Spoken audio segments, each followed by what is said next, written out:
Buenas tardes, tengan amigos e internautas de Proceso Digital. Les saluda Joel Perdomo y hoy hemos invitado a dialogar en una entrevista con nosotros a la doctora Reina Durón.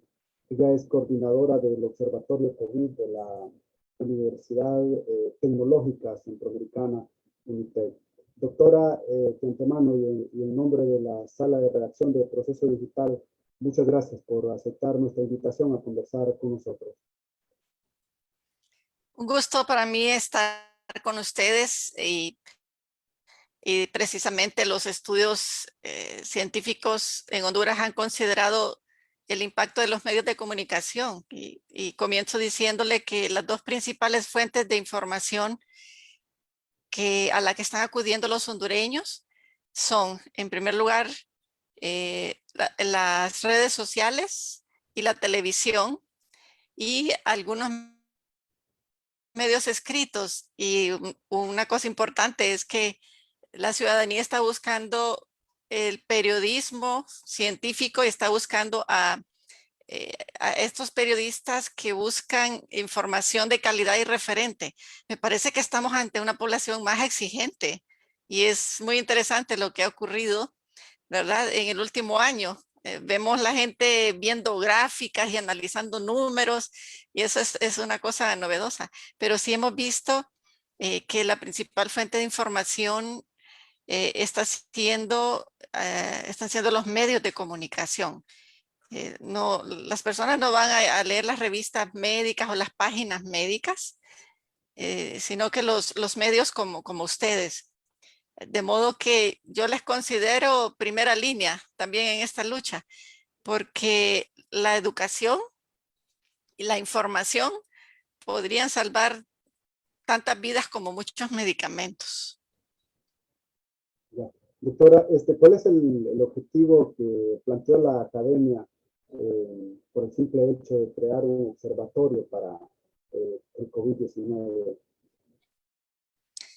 El observatorio es un proyecto demostrativo que pretende mostrar que el uso de la tecnología puede ayudar a tener un mejor sistema de vigilancia epidemiológica y que por tanto deberíamos enfrentar mucho mejor esta pandemia porque con información correcta, información científica bien analizada, se puede tomar mejores decisiones y también decisiones a tiempo, ¿verdad?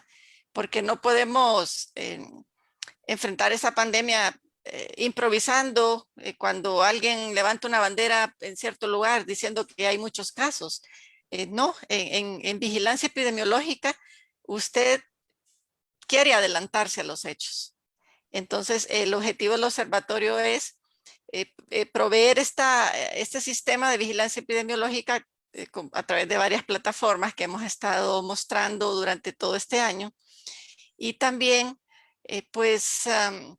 mostrar las diferentes aplicaciones. Por ejemplo, cómo podemos tener un sistema por vacunación digital que nos permita mostrar cómo estamos en tiempo real con las vacunas. Aplicaciones de varios tipos, ¿verdad? La que hemos hecho conjunto a la Universidad Pedagógica Francisco Morazán es otro componente importante porque combinamos información del sistema educativo con la información de salud y eso da otro panorama, ¿verdad?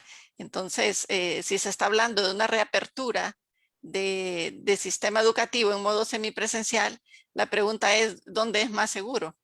Entonces, esa herramienta que se ha provisto con la Universidad Pedagógica Francisco Morazán, esperamos sirva porque los alcaldes, los comités municipales pueden tener su propio observatorio local, ¿verdad? Usar estos mapas, estas estadísticas y además agregar otras informaciones que colecten localmente. Entonces, el concepto que queremos dar con todo esto es que la información debe servir para la acción y obviamente la primera acción es salvar vidas.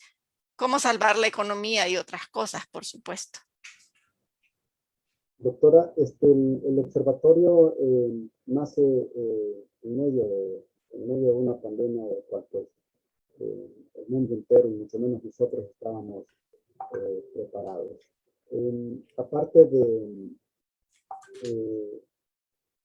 la proporción de cifras, de datos, ¿qué más ofrece el Observatorio COVID de la UNITEC? La experiencia con varias tecnologías. Creo que esto ha despertado muchas posibilidades, no solo de investigación, sino de buena gestión de la salud.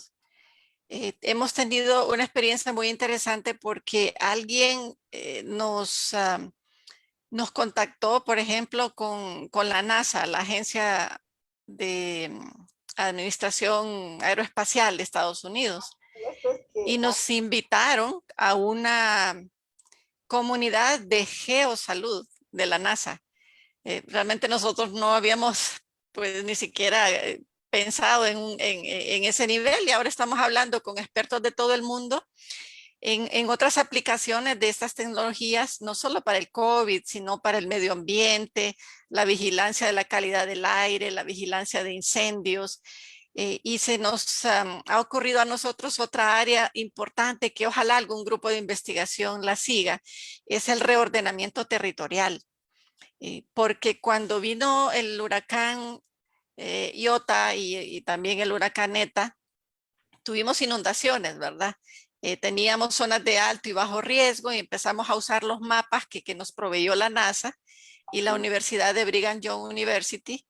Y entonces podíamos medir el flujo de ríos y lanzábamos alertas, cuidado, tal río se está desbordando y ahí hay que evacuar, en tal zona ya bajó, hay que tener cuidado para volver a la comunidad.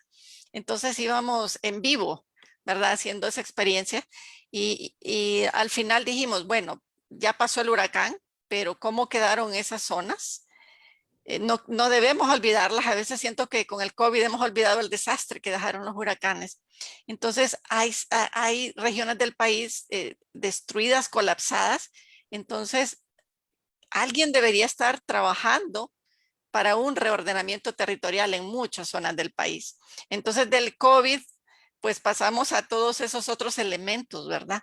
Entonces la tecnología nos puede ayudar a hacer más cosas por Honduras. Y nuestro objetivo es demostrar, ¿verdad? Y también convencer a algunas autoridades de que se atrevan a probar estos softwares, ¿verdad? Que muchos de ellos incluso están disponibles a menor costo a países como el nuestro o incluso gratuitos. Nosotros tuvimos una plataforma ArcGIS, que es muy famosa porque es para construir mapas, gratis por un año como un programa de apoyo a Honduras. Entonces, queriendo se puede, y sabemos que ha habido entes como Naciones Unidas o la Organización Panamericana de la Salud que han querido motivar al gobierno a usar ciertas plataformas y no lo han hecho, no las han usado. Entonces sí se puede. Yo creo que hay que atreverse en muchas secretarías de nuestro gobierno a que se lancen a probar tecnología. Creo que avanzaríamos más rápido en muchas cosas. Con todos estos aportes que se han pretendido hacer en Honduras, ¿hay alguna herramienta que ya está siendo utilizada, digamos, por el sector gubernamental en cuanto a este tema, doctora? Hemos mostrado las herramientas a la Secretaría de Salud, a la Secretaría de Educación. Se habla de que están interesados, que les gustaría tenerlo, de que les gustaría trabajar con Unitec, pero no avanzamos mucho, ¿verdad? Yo creo que se ocupa del lado del gobierno líderes que trabajen en estos aspectos. Creo que donde más hemos tenido incidencia es con la Secretaría de Educación, porque cuando se creó la plataforma de salud de educación, tuvimos la oportunidad de presentarla tanto al secretario de Educación como a los directores departamentales y también a la cooperación internacional y a grupos de maestros. Y sabemos que hay algunas escuelas, algunos centros educativos que ya están usando la plataforma y una ficha que se diseñó para que ellos evalúen si su comunidad, si su centro educativo tiene condiciones para una actividad educativa semipresencial. Entonces, creo que ese ha sido un éxito de romper barreras, pero no ha sido tan fácil. Y ojalá que avancemos más porque creo que urge ayudarle a Honduras. Estamos en muchas desventajas en salud, educación y otras áreas. Así que es como una evangelización, licenciado, mostrando estas herramientas y diciéndoles que sí se puede usar. Y otra cosa que quiero decir es que sí hay hondureños que pueden usar esta tecnología. Y también que hay profesionales jóvenes de estas ramas de aprendizaje automático, inteligencia artificial, georreferenciación, ingenierías en sistemas, ingeniería en telecomunicaciones. Son jóvenes que ya están entrenados, han salido de nuestras universidades. Tenemos, por ejemplo, grupos que trabajan ciencias espaciales en Universidad Nacional Autónoma de Honduras. Así que aquí podríamos desarrollar excelentes plataformas, incluso hechas en casa. Con todo este trabajo y esta gama de ofertas que ustedes como academia le presenta a Honduras, ¿qué percepción entonces le deja, doctora, el manejo de la pandemia en Honduras? Lo primero es que se ha manejado la pandemia con una vigilancia epidemiológica pobre, fragmentada. La información es difícil de colectar, es incompleta, a veces no está validada. Entonces, un manejo de pandemia con información incompleta, pues no nos va a producir los resultados que necesitamos. Estas alertas de los departamentos que dicen que hay que intervenir, pues no deberíamos estar corriendo. Esto lo pudimos haber predicho. De hecho, ya las plataformas decían cómo iban los números. A pesar de que el manejo de la pandemia, el manejo estadístico se ha hecho a base de pruebas RT-PCR, porque usamos la información oficial que nos brinda el gobierno. Son los informes de SINAGER, ¿verdad? Eh, entonces, no sabemos cuántas pruebas rápidas tenemos, cuántas positivas y negativas, o cuántas pruebas de hisopado para antígeno, que son las que se usan mayoritariamente para diagnosticar COVID en Honduras. La principal prueba no es la RT-PCR. Entonces, cuando usted oye que tenemos 200, creo que ya estamos 205,000 casos al día de hoy, eh, eso solo es la punta del iceberg, porque no tenemos la suma de las demás pruebas diagnósticas. Entonces, solo con ese ejemplo, uno puede ver que probablemente hemos visto los números al mínimo, no los números reales, ¿verdad? O sea que probablemente estamos peor de lo que esos números ya están diciendo. Partiendo de esta premisa, doctora, que usted nos da el poco acceso a la información que existe relacionada a este tema, ¿a qué cree que obedece esta situación?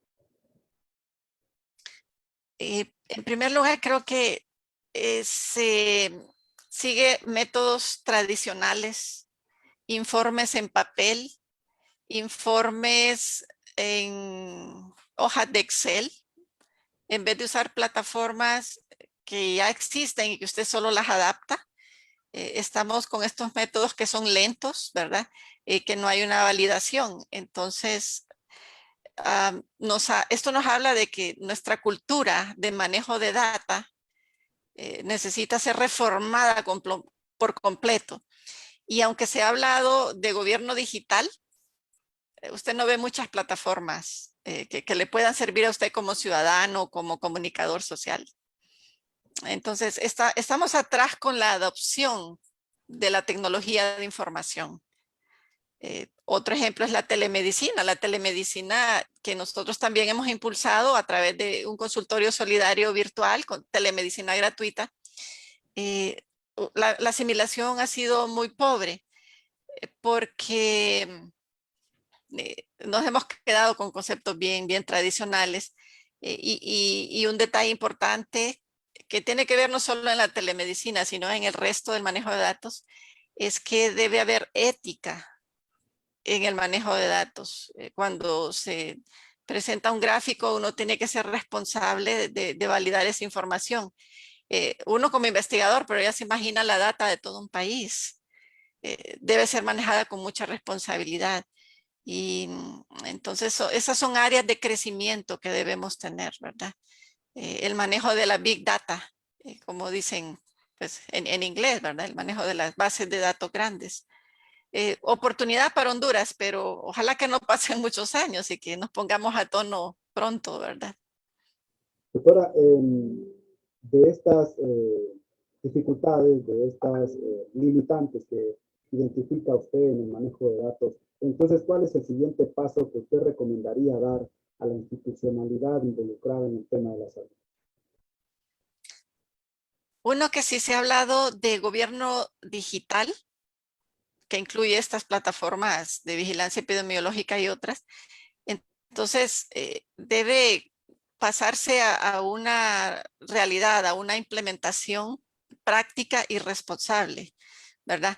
Entonces, avancemos en la digitalización, pero lo número dos debe ser hacerlo con responsabilidad y con ética. Hay una situación en Honduras, por ejemplo, y es que no tenemos una ley de protección de datos. Entonces, si usted habla de hacer una vigilancia de los casos y los va a georreferenciar, es decir, yo tengo su número, el código de la zona donde usted vive, eh, entonces, si esa base de datos se pierde, si se infiltra, se imagina usted el riesgo, ¿verdad? Entonces, además de que puede haber un accidente y publicarse nombres, imagina listas de diagnósticos, ¿verdad? Ya ha habido accidentes en otro lado, en otros países, le pasó a Yahoo, no nos va a pasar a nosotros. Entonces, eh, esta pregunta hay que hacérsela a los diputados en el Congreso Nacional, porque hace 2 o 3 años discutieron una ley de protección de datos y no está publicada en la Gaceta, ¿verdad? Porque hemos estado investigando, ya que cuando surgió la pandemia quisimos hacer cosas como rastreo de casos, pero las personas quedan expuestas y entonces no quieren dar información. Hubo dos plataformas, la nuestra en Unitec siempre fue anónima, no pedíamos datos ni georreferenciábamos, pero hubo otra plataforma que sí lo hacía, pedían la identidad, el teléfono y la dirección. Entonces, ¿quién tiene esos datos? ¿Verdad? Es la gran pregunta. ¿Quién hizo la vigilancia ética? Porque al menos en investigación nosotros tenemos comités de ética que nos están vigilando y supervisando.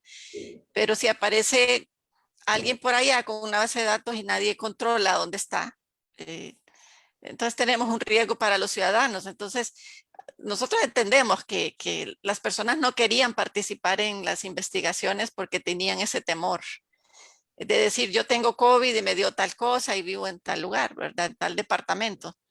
Es comprensible. Entonces, bueno, esa es una recomendación. Entonces, adoptar la tecnología, pero adaptarla con responsabilidad. Creo que esos dos serían los pasos más importantes para el gobierno. Desde el inicio de la pandemia se ha manejado que los departamentos de Cortés y Francisco Morazán son los más golpeados y donde se registran más incrementos. En estos departamentos no se supo controlar ni siquiera la curva, pero hoy se habla de otros departamentos. Eh, ¿Cuáles son estos departamentos que identifica el observatorio en el que se requiere se hagan acciones inmediatas o precisas, así como usted nos lo decía?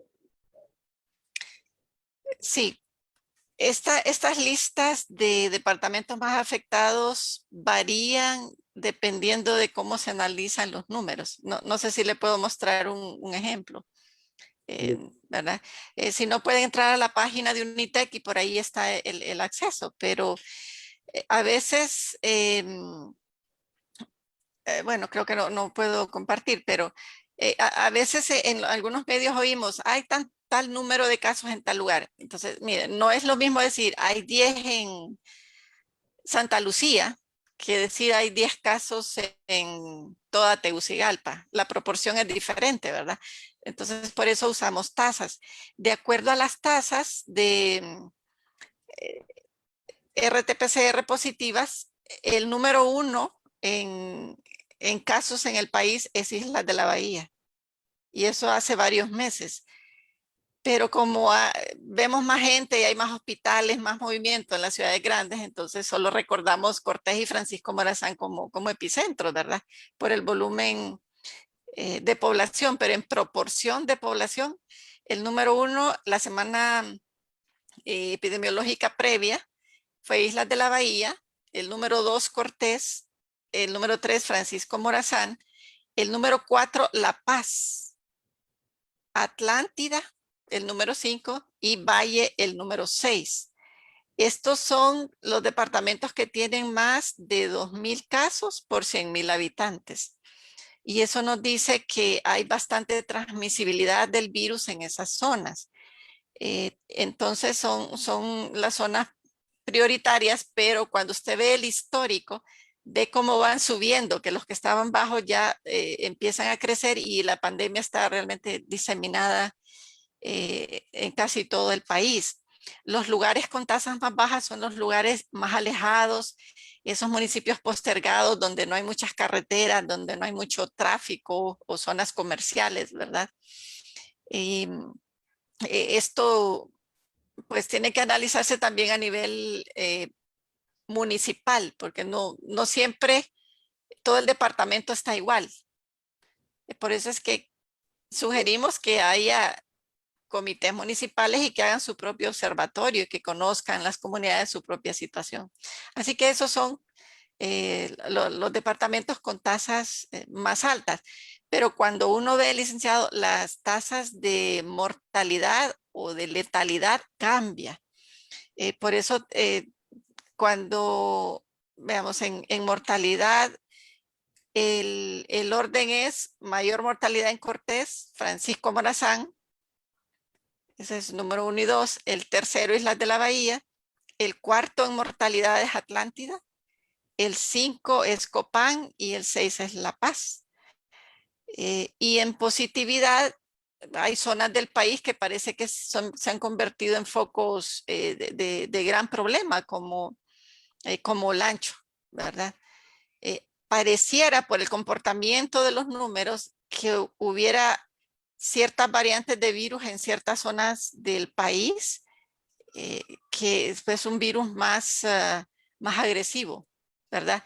Y nosotros creemos que probablemente hay múltiples variantes del virus en Honduras, porque parece ser más grave en unas zonas que en otras. Aunque no hemos hecho estudio genómico, ¿verdad? Nosotros hemos propuesto eso y estamos viendo si lo logramos, ¿verdad? Identificar cuáles son las cepas en Honduras. Porque si mapeamos las cepas que hay en el país, probablemente si tuviéramos oportunidad de escoger la vacuna, escogeríamos vacunas que sean más efectivas para esas variantes del virus. Me restan dos, tres preguntas que me su valioso tiempo, doctora. En primer lugar, ¿cree que ante este incremento de casos, Honduras está a las puertas de un nuevo confinamiento o qué propondría usted? Estamos a las puertas de un gran desastre sanitario y económico y educativo. Cuando vemos escenarios hay tres. Uno, confinamiento total, claro, vamos a bajar los casos, pero va a ser un grave daño a la economía, ¿verdad? Entonces es un escenario difícil. Luego está no cerrar y andar libremente y que la enfermedad siga y que muera mucha gente. La economía supuestamente ahí dicen que mejora, pero no es la opción porque cuesta caro, cuesta vidas.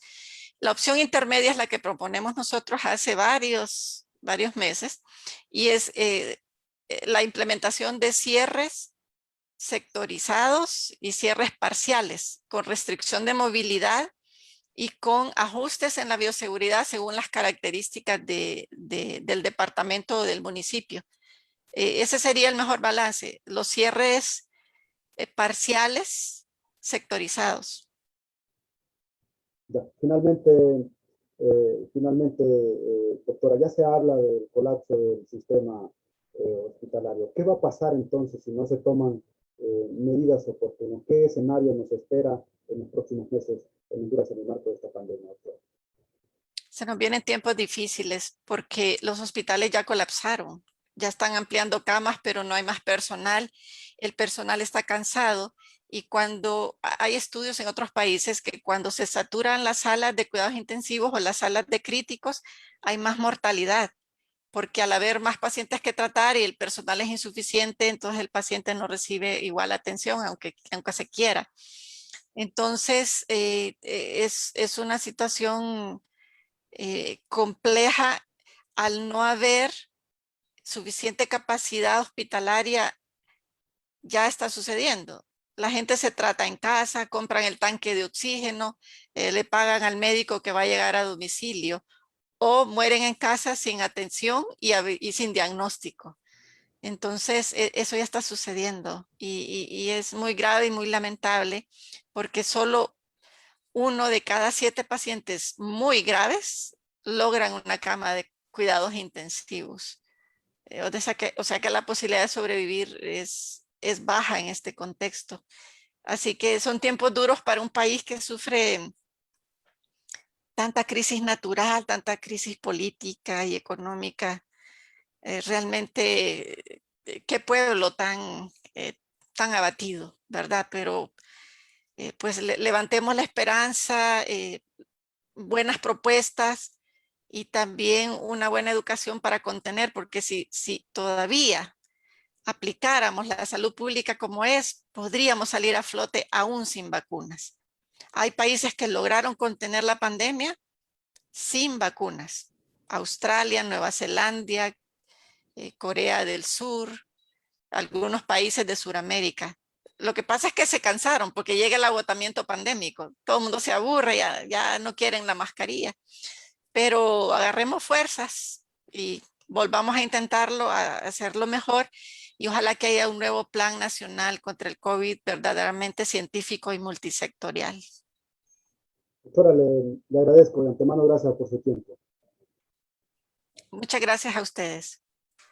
Ha dialogado ampliamente con nosotros la doctora Reina Durón, ella es la jefa o coordinadora del Observatorio de COVID-19 de la UNITEC en Honduras. Muchas gracias a todos por el favor de su atención. Nos seguiremos encontrando en una nueva entrevista. Que pasen un feliz día.